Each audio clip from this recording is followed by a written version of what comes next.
Manande. Readings from Srimad Bhagavatam, Canto Manande. Readings from Srimad Bhagavatam, Canto 10, Chapter 1, verse number 21. The chapter is titled Advent of Krishna, Introduction. So before getting into the verse, we'll chant the invocation prayers. Om Namo Bhagavate Vasudevaya. Om Namo Bhagavate Vasudevaya. Om Namo Bhagavate Vasudevaya. Narayanam Namaskritya Naran Chaiva Narottamam Devim Saraswatim Vyasam Tato Jayam Mudirayet Nashtaprayeshu Bhadreshu Nityam Bhagavata Sevaya Bhagavatyuttama Shloke Bhaktir Bhavati Naishtiki. So the verse goes like this.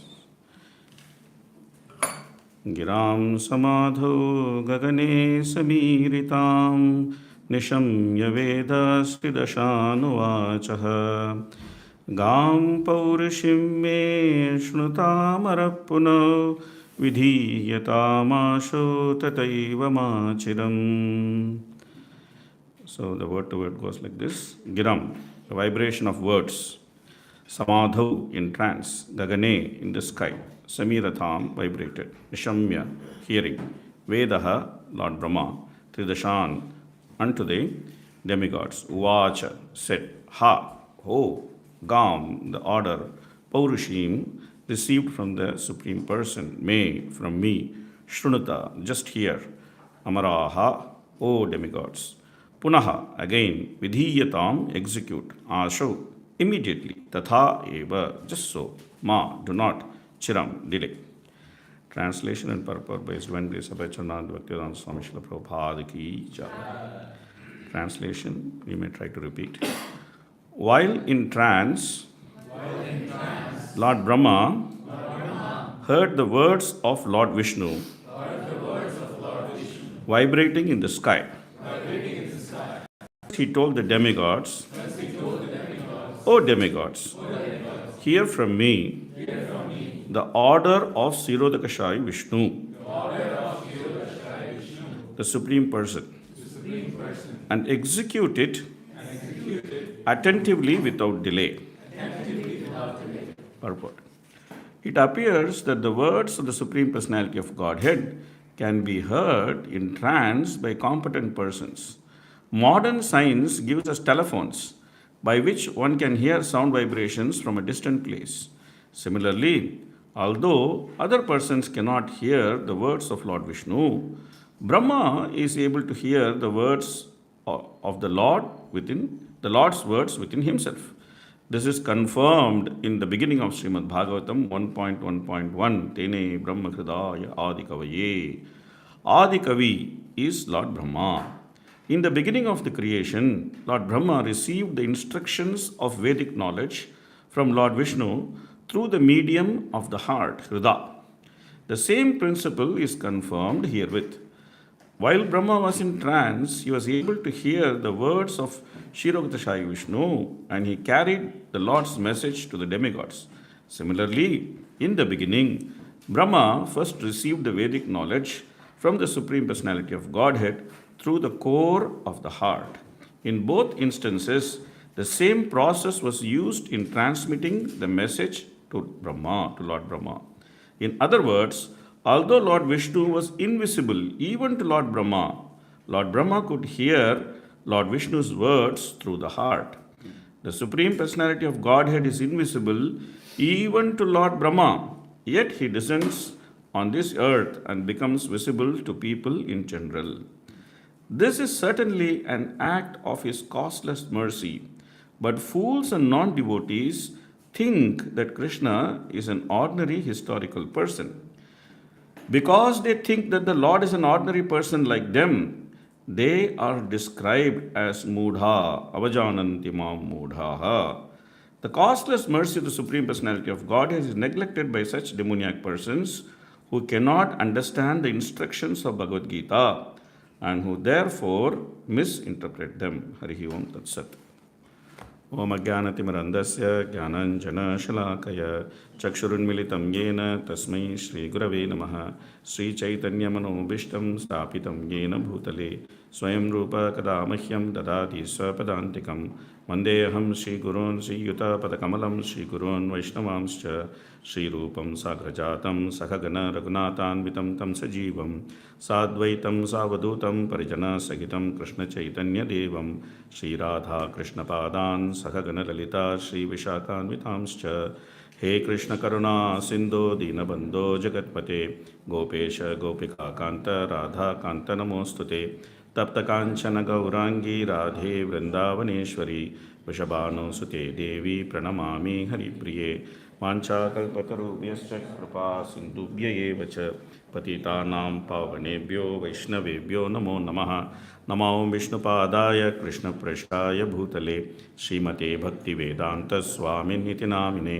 नमस्ते सरस्वते देवे गौरवाणी प्रचारिणे निर्विशेषशून्यवादी पाश्चात्यदेशतारिणे जय श्री कृष्ण चैतन्य प्रभु नित्यानंद श्री अद्वैत गदाधर श्रीवासदि गौरभक्तवृंद हरे कृष्ण कृष्ण कृष्ण हरे हरे हरे राम राम राम हरे हरे मूकं करोति वाचालं पंगुलंगायते गिरिमित्कृपातमहं वन्दे श्रीगुरुं दीनतारिणं परमानन्दमाधवं श्रीचैतन्यमीश्वरं कथाञ्चन स्मृते यस्मिन् दुष्करं सुकरं भवेत् विस्मृते प्रीतं स्यात् श्रीचैतन्यं नमामि तम्।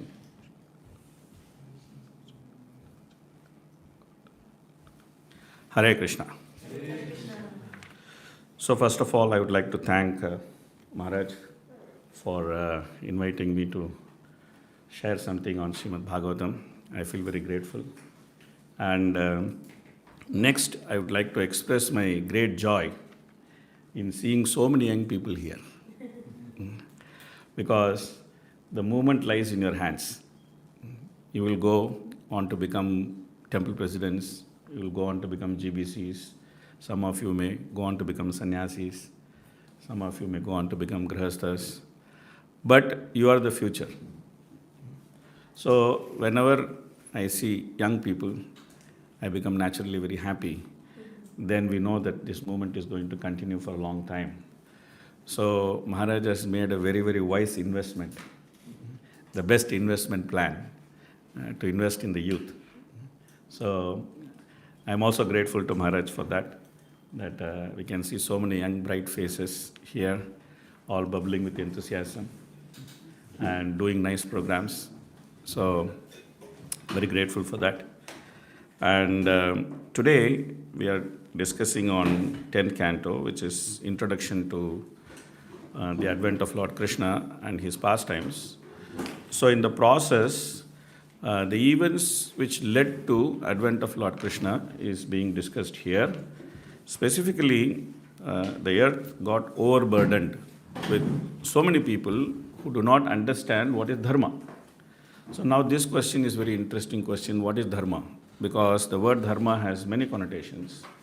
Prabhupada gave a series of lectures on the first canto. There are a series of verses in the second chapter, and those lectures are actually published as a book. And the title of that book is called Dharma, the Way of Transcendence. It's a very wonderful book. In case you have read it, you can reread it. In case you have not read it, you can grab that book and read it. Because there is a very nice analysis of dharma from different points of view. So when Krishna says, Yada yada hi dharmasya glanir bhavati bharata, abhyutanam adharmasya tadatmanam sujamyaham, whenever and wherever there is a decline of religion, then I appear, O son of Kunti, millennium after millennium, he says. So what is that discrepancy in dharma? This is the most important thing that we should understand. The discrepancy in dharma is not the inability to do either social duties or professional duties. Normally we see in this world, people are very expert in doing social duties and professional duties. People are opening up many new professions. They are doing so many things. So that is not the problem. The problem is that there is a discrepancy in understanding for what purpose we exist. That is the problem. That is the core problem. So, what is the purpose we exist? When Prabhupada landed in England, UK, Prabhupada was asked this question that what is the purpose of ISKCON? And Prabhupada said that what is the purpose of human life? Prabhupada said that the purpose of human life is to be happy. But the only problem is that we don't know how to be happy. We don't know how to experience that quality of happiness which has three distinct characteristics. What are the three distinct characteristics of the quality of happiness? First is, it is ever existent. That is the first characteristic of happiness. It is ever existent. Second is, it is ever increasing. It is ever increasing. And the third is, it is full of variety. These three qualities of happiness actually constitutes real happiness. Ever existent, ever increasing, and full of variety. And Prabhupada asked this question. Prabhupada said that variety is the mother of enjoyment. Variety is the mother of enjoyment. So we want that kind of happiness which is ever existent, ever increasing, and full of variety. But unfortunately, we have a medium which cannot take that kind of happiness. That medium is this material body. This material body is by nature painful. This material body is by nature painful. Why it is by nature painful? If you ever had the experience of laughing too much, I don't know, nowadays I don't see people laughing too much. When we were kids, we used to laugh like anything. Nowadays people are too serious. So when we were kids, we had the experience of laughing too much. We used to laugh like anything. We start crying, so much we'll laugh. And the second effect of laughing too much is that you will actually develop stomach pain. I don't know if you have laughed to that extent, that your stomach actually starts paining. Now, the very logical question, if you are happy, why your stomach is paining? It's a very logical question, simple question. If you are happy, your stomach is also supposed to be happy, man. Why it is paining? So that means this medium which we have is by nature painful. If you experience too much happiness, it will cause pain.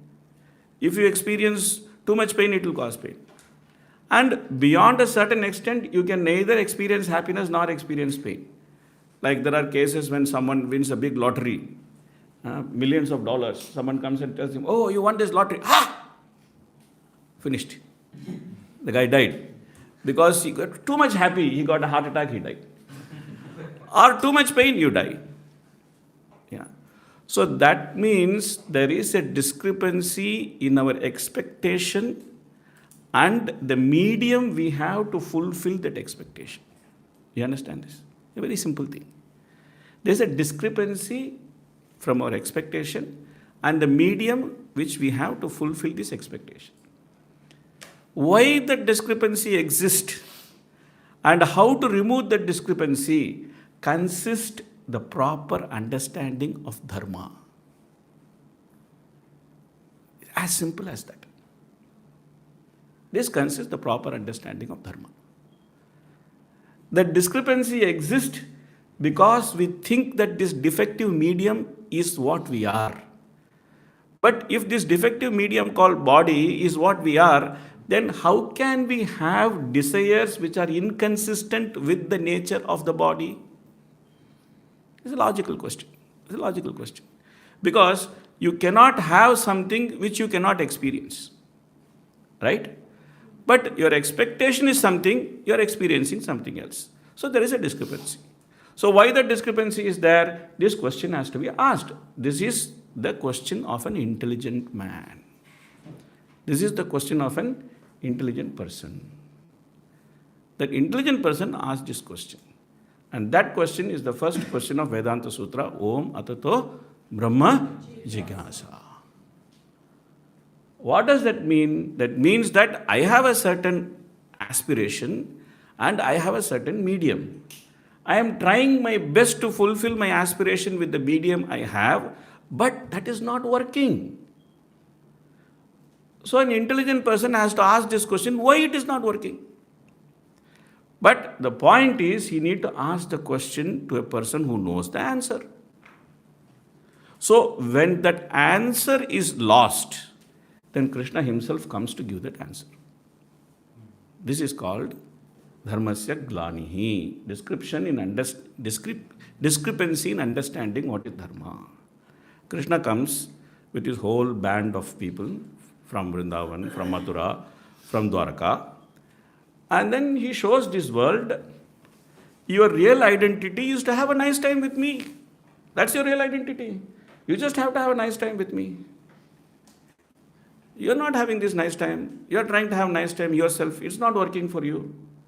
Why don't you give up this idea of having a nice time by yourself and then come and join my party? And then you have a nice time with me. So in order to establish this, Krishna comes as various incarnations. Because somebody likes Krishna as Krishna. Somebody likes Krishna as Nrsimhadev. Somebody likes Krishna as Rama. Somebody likes Krishna as some other thing. So Krishna wants to give variety of choices. I can be like this, I can be like that, I can be like this. Normally, I don't know how it works here, but at least in India, when a young man wants to attract a young woman, then he puts various type of dress and comes in front of her. And then shows off like this, like this.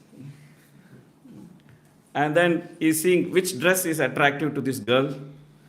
With that, I can try to build relationship. So Krishna is also doing the same thing. He is coming in front of us showing various forms. You like this? Rushing there. No, you don't like this? Okay, I come as Krishna. Very beautiful, very playful. You don't like this? I come serious, Rama. So he's doing various things. Just to attract our attention. Ananda chinmaya rasatmataya manasya yapraninam pratipalan smaratam upetya leelaitena bhuvanani jayati ajashram govindam adipurusham tamaham bhajami. He's trying his best. He's trying his best. And then, when that's not working so much, then he sends pure devotees. Because then they can expand what Krishna is trying to do. Like he sends his pure devotees. And there's a very nice verse in Bhagavatam in 3rd canto. Janasya Krishnat vimukasya devat. People, what they have done, they have just turned their face away from Krishna. Vimukasya devat. And then what is the result of it? Adharma silasya sudukkitasya. They have become very expert in performing adharma. Adharma silasya means we have become very expert in performing things which is not according to our nature. This is called adharma. Adharma means doing things which is not according to original nature. This is called adharma. Adharma silasya means very expert in performing such things. So what is the result of it? Sudukkitasya. They have become extremely miserable. Extremely miserable. Sudukkitasya. Then he says, Anugrahaya charanti nunam. To simply give mercy to such unfortunate people, there are some pure devotees who are moving here and there. Charanti means they are moving here and there. Like Maharaj keeps walking throughout Canada, just distributing Prabhupada's mercy. Take it, take it, take it, take it. Anugrahaya charanti nunam. Definitely they are moving for this. Nunam means definitely. Because they don't have any other agenda in their movement. Normally, movement is impelled by sense gratification. Normally, in this material world, movement means sense gratification. Movement is a function of sense gratification. That is why a certain type of yogis, they don't move anywhere. It is called ajagra vritti. It is called the way of life of Python. They just don't move anywhere because they want to give up sense gratification. So they just simply stay in one place. So movement implies sense gratification normally, but for a pure devotee, movement implies mercy. Because he want to distribute the mercy. Akrodha Paramananda Nityananda Rai, Abhimanya Shunya Nittai, Nagare Berai. He is going everywhere in all over the city. And then what he is doing, he is simply expecting, he is telling everybody, please chant Hare Krishna. Please chant Hare Krishna.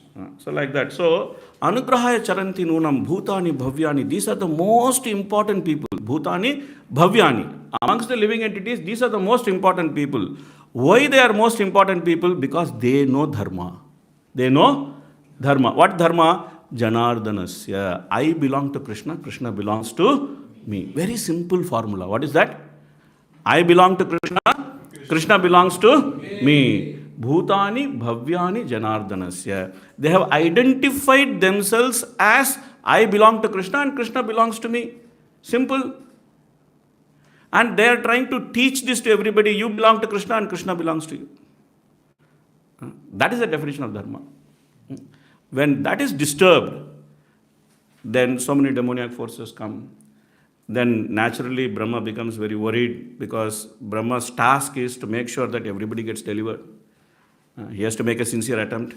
So therefore he goes to the bank of the milk ocean. Now somebody may say, hey, what is this story, man? Where is the milk ocean? If we can have a saltwater ocean, logically you can also have a milk ocean. It's logical. It's logical. That because scientists are always playing catching up game. You know, there's a game called catch up game. So when there was no means to fly in Kali Yuga, people said, no, you cannot fly. Then some Wright brothers, they made aeroplane. Then they are saying, yes, now we can fly. So then when we were saying that Ravana was flying in flower aeroplane, they were saying, nonsense, how you can fly? Now we are flying left, right and center, top, bottom, down, going up, coming down, so many things we are doing. Now flying is not such a big thing. Then sometimes you see that, there are many mantras, you can send weapon with mantras. Nonsense, how can you send weapon with mantra? Now you see, everybody is saying, hey Siri, hey, don't stop.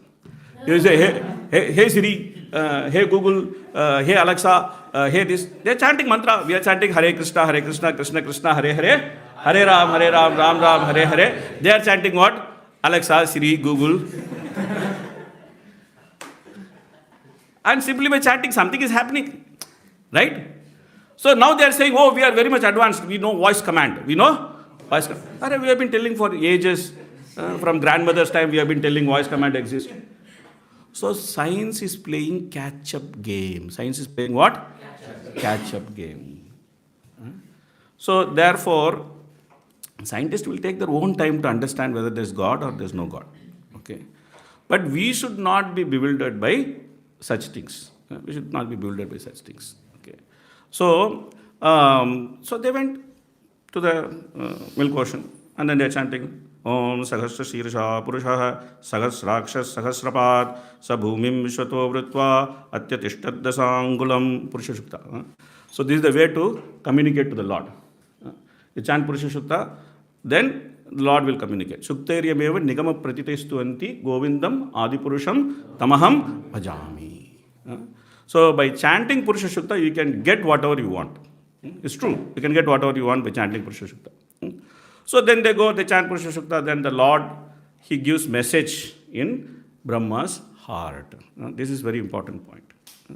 How to understand what the Lord says or what Acharya says. It's a very, very important point that we should know. Because sometimes somehow or other, by some unknown good fortune, I teach Bhagavatam. I've been doing that service for about 10 years. So sometimes people ask me this question that I was Prabhu's student. Sureshwar Prabhu was my teacher. When we were studying Bhakti Shastri, Bhakti Vaibhav, Sureshwar Prabhu used to teach. So sometimes people ask me this question that what is the technique to study Prabhupada books? What is the technique to study Prabhupada books? There is one most important technique to study Prabhupada books. What is that most important technique? The technique is to have faith in Prabhupada. That to have faith in Prabhupada. If you have faith in Prabhupada, then all the knowledge which is there in this book will become explicitly known to you. This is what Upanishad is saying. Yasya deve parabhakti yata deve tata guru tasya hi katita harta prakashante mahatmanaha. One who has implicit faith in Guru and Krishna, for such great personality, all the imports of Vedic knowledge become manifest. So, the most important point in understanding Krishna consciousness is faith. To the extent you invest faith, to that extent you will understand what is Dharma. The problem with the modern world is they think that knowledge is a function of brain and intellect. That's only material knowledge. Material knowledge is a function of brain and intellect. But the spiritual knowledge is not a function of brain and intellect because spiritual knowledge is beyond brain and beyond intellect. When Mahaprabhu was touring South India, there were many learned Brahmanas. And Mahaprabhu was seeing them. And then he also found one Brahman who was actually holding the Bhagavad Gita upside down. And all these learned Brahmanas were making fun of him. Hey, this fellow doesn't even know how to hold the book. They were making fun of him. But this guy was crying. Mahaprabhu went and asked him, why are you crying? And why are you holding this book upside down? Then this person said, what to do? I am not a learned person. But somehow or other, my spiritual master told me to read Bhagavad Gita, so I am keeping this Bhagavad Gita in my hand. I don't know whether it is upside down or straight, I don't know. I am such an ignorant fool. Then Mahaprabhu asked him, why are you crying? He said, the very fact, when I take Bhagavad Gita, when I think that the very fact that the Supreme Personality of Godhead became the charioteer of Arjuna, I cannot imagine what kind of mercy is this. And I cannot stop myself from crying. So whenever I take Bhagavad Gita, I cry. What can I do? Then Mahaprabhu told him, you understand Bhagavad Gita. Those guys who are standing and laughing at you, they don't understand Bhagavad Gita. You understand Bhagavad Gita. So it is not a matter of intelligence. Intelligence has its function, but it is not a matter of intelligence. It's a matter of faith first. It's a matter of faith. So therefore, we should invest faith. We should invest faith in the process of Krishna consciousness. We should invest faith in the process of understanding the scripture. We should invest faith in the process of getting the message. Getting the message. That's why we are singing every day, Yasya prasadat Bhagavad prasado, Yasya aprasadan nagati kutopi, dhyayanstuvam stasya, Yasya stri sandhyan, Vande Guru Sri Saranaravindam. You're also singing very nice English translation of it. I suspect Maharaj wrote that. Who wrote it? There's some, that English translation. Very beautiful English translation. It's always been there. It's been there? Yeah. Oh. That translation is written by Kalakanta. It's very nice translation, which you are singing. You sing the Sanskrit and then you sing the English. Yeah, it's nice, very nice. So actually you can get what Sanskrit is saying by singing the English. Yeah. So the process of trying to understand the message of Godhead is the process by which you invest faith in the messenger. That messenger comes in the parampara, starting from Krishna, through Prabhupada, and through your own spiritual master. The process of investing faith in the messenger.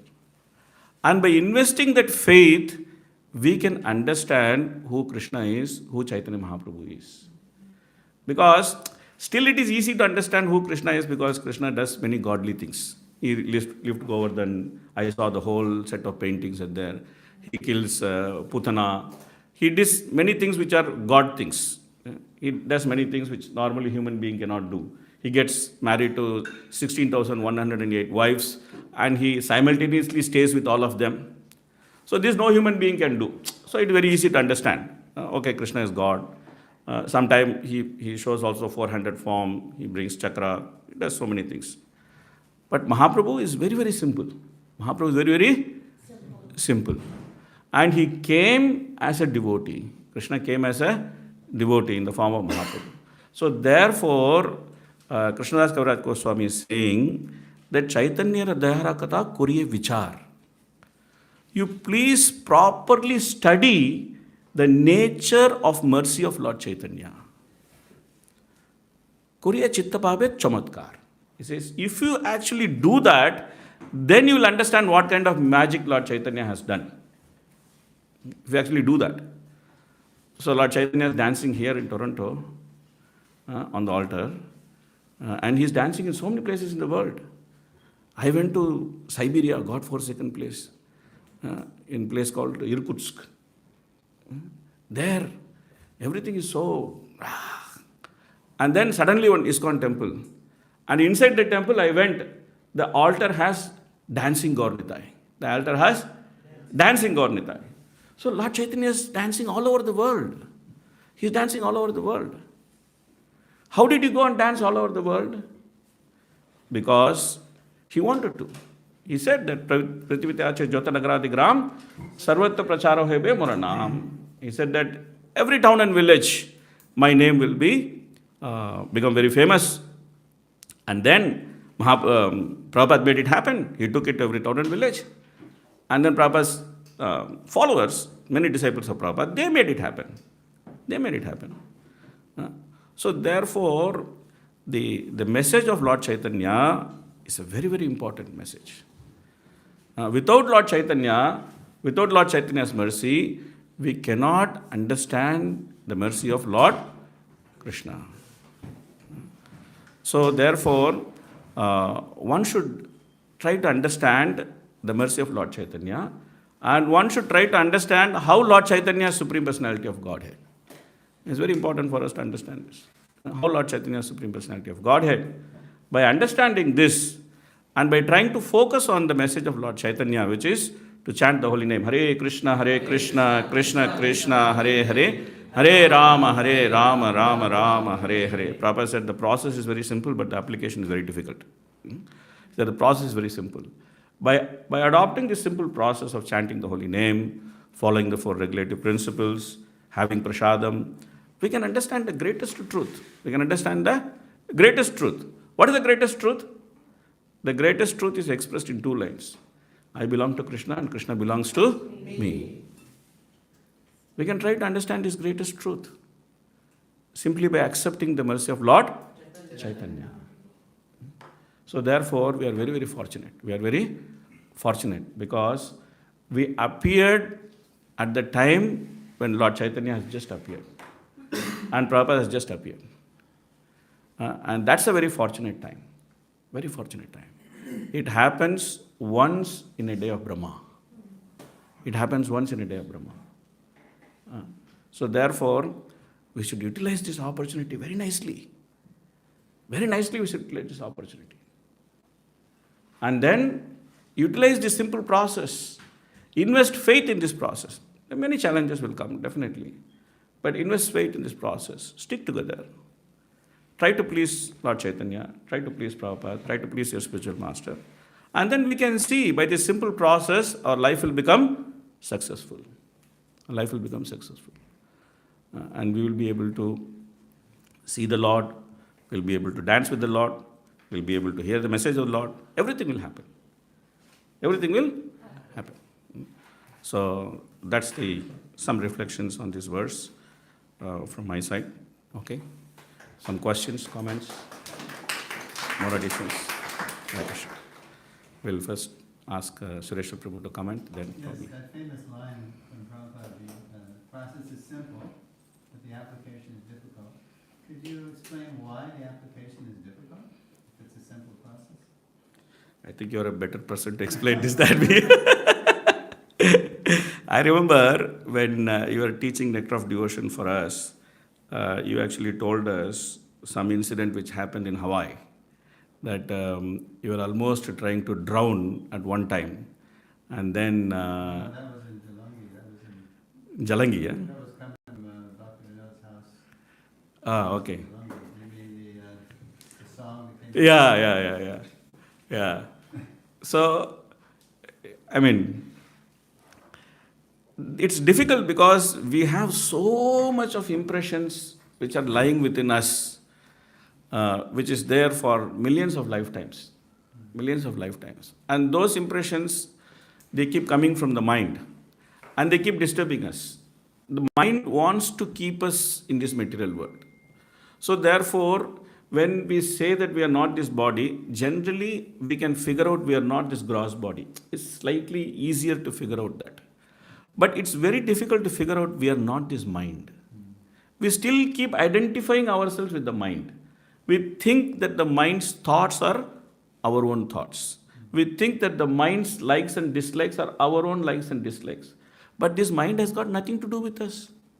Krishna is saying in 2nd chapter Bhagavad Gita, Apuryamanam achala pratishtam samudram apa pravishanti yadvat tadvat kamayam pravishanti sarve shashanti mapnoti na kama kami. Very beautiful verse. Very beautiful verse. He says that just like many rivers are entering the ocean, and the ocean doesn't get disturbed by those rivers. Ocean is just calm in its own world. It's not disturbed by the rivers. Same way, many thoughts are generated by the mind. Many thoughts are generated by the mind. A real person, a real devotee or a yogi, he is not disturbed by the generation of these thoughts of this mind, nor does he take ownership of those thoughts, nor does he desire to fulfill those thoughts. He just keeps himself aloof from those thoughts. Okay, this is mind's business. I have my own business. My business is to chant the holy name. So that process of detaching ourselves from the mind simply by focusing on the sound vibration makes the process a little challenging. Because when we chant, we all have the experience. The mind comes and shows so many things. So many things. Mind comes and shows one card and then tells, okay, would you like to take this card? Some thought is written in that card. Would you like to take this card? It's a nice thought. Why don't you follow this? You're just sitting and chanting. You're not doing anything. Why don't you take this thought and just follow it? Then we also take that thought. In Hindi, they say, Ullu ka patha.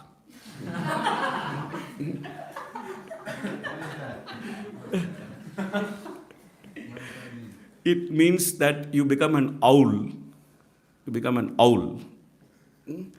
So you become an owl in front of your mind. The mind cheats you, gives you one thought which has got nothing to do with you, because you're a spirit soul. You're a lover of Krishna. Krishna belongs to you, you belong to Krishna. You've got nothing to do with this mind. But mind comes and gives you one thought, takes it. Hey, please take it, take it, take it. And then we take it. Okay, okay, give. Then from that thought, mind gives you another thought, another thought, another thought, another thought. Suddenly, between you and the holy name, there's such a big gap. There's such a big gap. You're no longer listening to the sound vibration. The sound vibration is going on in the mouth, Hare Krishna, Hare Krishna, but you are going somewhere else. Sounds kind of like doom scrolling in the So, the process is very simple. Prabhupada gave a very, very simple process. Prabhupada said that the technique to chant is to chant and hear. Very, very simple process. Prabhupada didn't complicate it more than this. He said, you chant the Hare Krishna and then you hear the sound vibration. That's it. He didn't say anything more. He didn't say, think of Krishna, do this, do that. He didn't say all that. He just said, chant Hare Krishna and hear. So if we stick to that, then slowly we can detach from the mind. That's the difficulty. That's the difficult part, that how to detach ourselves from the medium which we are so much attached to, which is the body and the mind. Okay, any other comments? Anybody else? It just seems to me that the process is simple, but the mind is complicated. That's why it's not compatible. If the mind was simple, it'd be okay, right? What will help everyone in chanting if we lead a simple life, right? Do the simple things, not make it so complex with so many gadgets, so many numbers to worry about. Just keep it simple. It's the KISS program. Keep it simple. That's stupid, yeah. That's why Prabhupada said simple living, high thinking. It's very important. Yes, Mataji. Yeah. Thank you, Prabhu. This was such a nice class. You gave wonderful, you shared wonderful realizations, like, Lord Chaitanya, Gaudita, you're dancing all over the world. That's a very profound realization. Another one you mentioned, and like Krishna comes in different incarnations to attract us, and like in different moods. And you also mentioned about how science is catching up, and you gave wonderful examples that are very practical. The best one was that, like how this body can, this is something we can actually preach to newcomers, and particularly the local audience, that you might be thirsty, but because your body is not allowing you to taste something. I guess my question is, how do you come up with these profound realizations? Like, this is just something very unique. Everyone knows that there's so many temples in this all over the world, but no one ever thought that Gaudita is dancing all over the world. But it's practical, no? They're dancing all over the world. It's just reality. It's just reality. You can see that they're dancing all over the world. It's just, because I travel all over the world, I see them dancing everywhere. Yeah. then it's reality for us that they are dancing all over the world. You see, you find this idea that you have to go and convince that God is a blue color boy who is herding cows and has many girlfriends. And in order to find him, you should not have any girlfriend.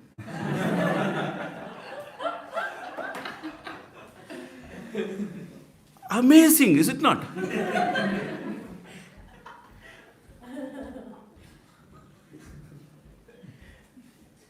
Prabhupada did that. Prabhupada did that. Practically, Prabhupada did that. So that means there is some reality in that. There's some reality in that. Right? So it's not that Prabhupada did something. Many leaders came and they did something and then they did not last for long. Okay? Many so-called spiritual movements started along with Prabhupada's movement in America. Where are they now? Where are they now? Just lost in the wind. But you see how ISKCON is going strength to strength, strength to strength. We are the biggest growing religion in Russia. We are the biggest growing religion in China. That there's so many practitioners all over the world. There's some reality to this. Substance is there. That's what Bhagavatam is saying, that vastavam atra vastu shivadam. Means that substance which causes auspiciousness to anyone who touch.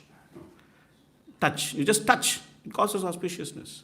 You chant Hare Krishna, your life becomes auspicious. Very simple. I see so many people in Canada, they're called homeless. And I saw also in USA, so many people homeless. Sometimes they're called bum, I think so. They go, they're wasting their life. And then I see other people, young people, who are just running the rat race like mad. But I also see all of you. So happy, every day dancing. Giving high five to Maharaj. Prabhupada said once that the whole world is surprised that how we are so happy. But we are surprised how these people are suffering. They are suffering so much. We are surprised why these people are suffering so much. So the point is that Krishna says that Krishna consciousness is practical. Rajavidya, Rajaguhyam, Pavitramidam Uttapam, Pratyakshaavagamam dharmyam susukam kartum avyayam. He says, Pratyaksha avagamam dharmyam. Means that, he says, whatever you do, immediately you can experience. So the idea is to look for that experience. When we come to Krishna consciousness, we look for that experience. And then we express some gratitude to Krishna for that experience. Krishna, I got some nice prasad today. Thank you very much. We express some gratitude to Krishna. Then that becomes a very strong realization or feeling which we can carry with us. Right? That we should be aware of what Krishna is doing to us day to day. We should be aware what Krishna is doing to us day to day. Every day is an adventure. Every day is an adventure. And every day Krishna is doing something with us. We should become aware of it. That's what Krishna consciousness means. That every day Krishna is doing something with us. Yesterday when I came, I was a stranger to all of you. Today Krishna has done something that I am no longer a stranger to all of you. So that change Krishna has brought about in a relationship between you and me just by a simple process of dialogue. That Maharaj asked me, why don't you give a class? I said, yes Maharaj, why not? And then here I am. We are having a nice time. So this is because Krishna is doing it. And if we understand it, and if we become grateful, then life is so joyful because you have so much to thank to Krishna. You have so much of gratitude to experience, to give it to devotees. You have so much to share. Everybody has it. It's not like it's very unique to me. Everybody has it. But it's just, you have to become conscious of it. That's it. When you become conscious of it, then you see that you have it. Right? That's the process. Wonderful. Thank you. Okay. Yes.